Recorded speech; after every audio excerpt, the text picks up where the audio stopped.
اگه چای نوشیدنی محبوبته، این ویدیو مخصوص خودته تا با این بیسکویت خونگی خوشمزه لذت نوشیدن چای رو دوچندان کنی. مبنای میزان موادی که توی توضیحات نوشتم 1 ضربه تخم مرغ. با این مقدار از مواد 27 تا بیسکویت به قطر 5 سانتی متر درست شده. با کره‌ای کردن پودر قند شروع میکنم. وانیل، زعفرون غلیظ دم کرده، زرده تخم مرغ و عسل رو به کره اضافه میکنم و مواد رو با هم مخلوط میکنم. بیکینگ پودر، نمک و نشاسته ذرت رو به آرد اضافه و به همراه آرد روی کره الک میکنم. بدون دخالت دست آرد و کره رو مخلوط میکنم تا خمیر به شکل خورده های نون در بیاد. حالا بدون ورز دادن فقط خمیر رو جمع میکنم. به بافت خمیر دقت کن. ببین وقتی خمیر جمع شده رو فشرده میکنم ترک میخوره و از هم جدا میشه. این یعنی مواد به هم چسبیده نیستن و خمیری که درست شده عالیه. ولی باید این میزان از رطوبت خمیر حفظ بشه تا خمیر خشک نشه. پس خمیر رو تا زمان برش و پخت توی ظرف دربسته یا توی کیسه فریزر نگهداری میکنم. برای اینکه ضخامت خمیر تو تمامی سطحش یکسان باشه از 2 تا سیخ چوبی به قطر 3 میلیمتر استفاده میکنم. سیخ‌ها رو موازی هم روی سطح کار قرار میدم. فاصله اونا اگه کمتر از طول وردنه باشه موقع باز کردن خمیر از زیر وردنه خارج نمیشن. کمی از خمیر رو با کیسه فریزر بین سیخ‌ها میذارم. وردنه رو روی سیخ‌ها حرکت میدم. همین که یه بخشی از خمیر با ضخامت یکسان و بدون ترک پهن شد کافیه. لزومی به پهن کردن تمام خمیر نیستش. من از یک کاتر مربع استفاده میکنم. به نظر شما بیسکویت مربع، گرد یا مستطیل؟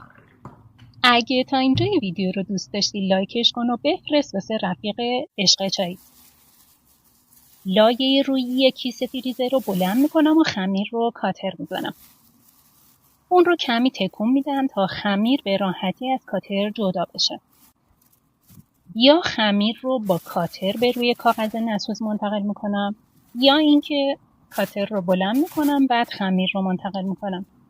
سیخ چوبی هم که داره کمکم میکنه تا خمیر به راحتی از کاتر جدا بشه. سوراخ کردن سطح خمیر مرحله مهمیه چون باعث انتقال گرمای کف تابه به سطح روی بیسکویت میشه. طرح و تعداد سوراخ‌ها به عهده خودته. توی تابه کف سخین یه لایه کاغذ نسوز میذارم. تابه رو روی شعله پخش کن و حرارت خیلی کم قرار میدم. در رو با دم کنی روی تابه میذارم. منتظر میمونم تا تابه گرم بشه. دمای 110 تا 120 درجه سانتیگراد کافیه. اگه دما خیلی زیاد شد چند لحظه تابه رو از روی حرارت برمیدارم تا حرارت تابه کم بشه و مناسب پخت بیسکویت بشه. بعد خمیرای قالب زده شده رو توی تابه میذارم و در تابه رو روش میذارم.